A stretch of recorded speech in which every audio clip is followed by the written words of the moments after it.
চারদিকে যেন শুধু যুদ্ধ আর যুদ্ধ। এই যুদ্ধের বিষাক্ত বাতাস যেন ভারত বাংলাদেশেও এসে পড়েছে।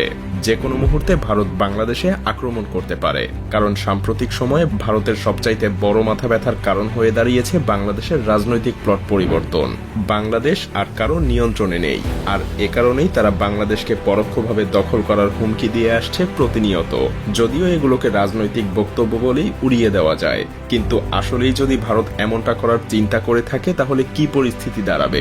বাংলাদেশ কি পারবে পৃথিবীর চতুর্থ বৃহত্তম ভারতের মতো সামরিক দানবের মুখোমুখি হতে, নাকি নতুন আর একটা গাজায় পরিণত হবে?